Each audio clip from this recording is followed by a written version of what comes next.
Seven sisters ভেঙে যাবে। মোদির গদি থাকবে না, থাকবে না। শেখ হাসিনা ধ্বংস হয়েছে না, আগামী 5 বছরে আপনারা ইসরায়েলের প্রধানমন্ত্রী বেনিয়ামিন নেতানিয়াহুকে হারাবেন, বেন গাভিরকে হারাবেন, আপনি ট্রাম্পকে হারাবেন, সেই সাথে মোদি হারাবেন। কেন হারাবেন? কারণ এরা ধর্মীয় ভিত্তিতে একটা রাজনীতি করতে চায়। এই রাজনীতি করার আড়ালে কি হলো আপনারা গত নির্বাচনে দেখেছেন যে তাদেরকে যে কোনো ভাবেই জোট করে ক্ষমতায় আসতে হয়েছে। জোট করে ক্ষমতায় আসার জন্য তারা এখন কি করতে চাইবে? বাংলাদেশের সংখ্যালঘু ইস্যুটাকে আরেকটু বড় আকারে রূপ দিতে চাইবে, আমাদেরকে বিশ্ব মিডিয়ার সামনে খারাপ করতে চাইবে যে বাংলাদেশে এইভাবে মবকে ইন্টারন্যাশনাল একটা শব্দ তৈরি করবে। আমাদের শুধু আর মাত্র 3টা বছর অপেক্ষা করতে হবে। আমি সবাইকে রিকোয়েস্ট করব, মোদির গদি থাকবে না, থাকবে না, থাকবে না। আগামী সরকার কংগ্রেস সরকার, কংগ্রেসের সাথে আমাদের পররাষ্ট্রনীতি সুন্দর হয়ে যাক, ভালো হয়ে যাক। সেভেন সিস্টার্স ভেঙে যাবে। আপনি যখনই পাপ করবেন, পাপ করতে থাকেন, আপনার পাপের ঘোড়া যেদিন পূর্ণ হয়ে যাবে সেদিন দেখবেন যে আপনিই ধ্বংস হয়ে গেছেন। শেখ হাসিনা ধ্বংস হয়েছে না, আপনি দেখেছেন না? বিশ্বের বড় বড় যারা শক্তিধর তাদের ধ্বংস হইতে দেখছেন না? সেভেন সিস্টার্স নিয়ে আমি কোনো কথা বলবো না। সেভেন সিস্টার এমনিতেই আলাদা হয়ে যাবে। আমরা শুধু জানতে চাচ্ছি যে আমরা ভারতের বিপক্ষে গিয়ে রাশিয়ার শত্রু হতে চাচ্ছি না, আমেরিকার কাছাকাছি ঘেঁষে চীনের শত্রু হইতে চাচ্ছি না। ডক্টর মোহাম্মদ ইউনূস যতদিন ক্ষমতায় থাকুক, যে কয়দিন ক্ষমতায় থাকুক, উনি যেন আমাদেরকে এই ব্যাপারটা আশ্বস্ত করেন আমাদের পররাষ্ট্রনীতিটা এর পরবর্তীতে যে সরকার ক্ষমতায় আসবে স্ট্রং পররাষ্ট্রনীতি থাকবে এবং সেটা যেন কেউ কোনোভাবেই পরিবর্ধন সংযোজন বিয়োজন করতে না পারে। কথা ধামাচাপা দেওয়া কিংবা আমাকে প্রেশার দিলে আমি সবার নাম বলে দিব, এই ধামাচাপা কথাটার আগে আমি একটা কথা বলি। যাদেরকে আপনারা বাঁচাতে চাচ্ছেন, 2 জন পালিয়ে গেছে, 3 জন লুকিয়ে আছে, মাঝখানে কিছু মাস্টারমাইন্ড বাংলাদেশে থেকে গেছে।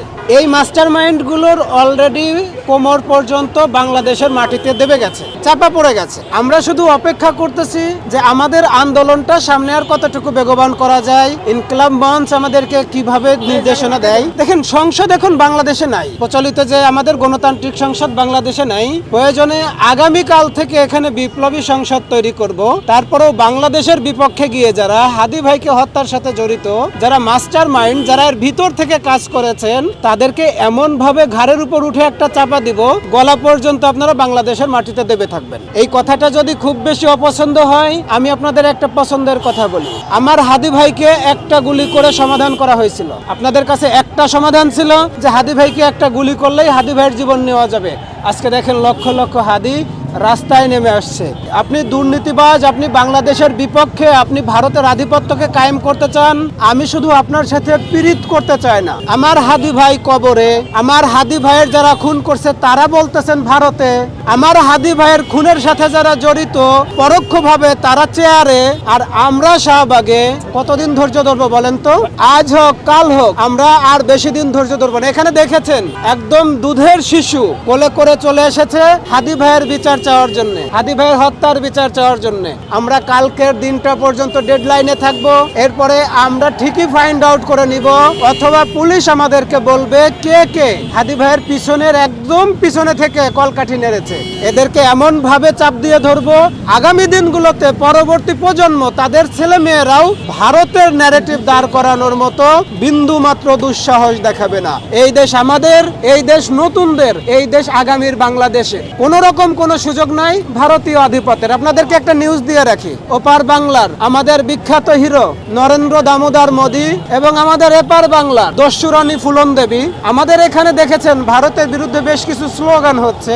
এই স্লোগানগুলোকে এক জায়গায় করার চেষ্টা করতেছে এবং তারা এটাকে বিশ্ব মিডিয়ায় নিয়ে যাইতে চাচ্ছে, যেন তারা আগামী দিনে এটাকে কোট করে বাংলাদেশের ভিতর বেশ কিছু সংখ্যালঘু সম্প্রদায়ের লোককে পিটিয়ে পুড়িয়ে মারার পরিকল্পনা করবে। এবং এই দায়টা ইনকিলাব মঞ্চ এবং আমরা যারা বিপ্লবী আছি তাদের ঘাড়ে চাপিয়ে দিয়ে বাংলাদেশকে একটা ভিন্ন দিকে নিয়ে যাওয়ার পায়তারা চলবে। আপনাদের মাধ্যমে বাংলাদেশের মানুষকে জানিয়ে দেই, যারা বিপ্লবী আছেন, তৌহিদি জনতা আছেন, বাংলাদেশকে মিনিমাম ভালোবাসেন, নির্বাচনের আগ পর্যন্ত আপনারা অবশ্যই হিন্দু হোক, খ্রিস্টান হোক, অন্য ধর্মের যারাই হোক, তাদেরকে আপন করে একেবারে কাছে টেনে রাখবেন, তাদের জন্য কোনো রকম কোনো ক্ষতি না হয় এবং এটাকে যেন ভারত কোনোভাবেই কোনো ইস্যু তৈরি করতে না পারে সে ব্যাপারে খেয়াল রাখবেন।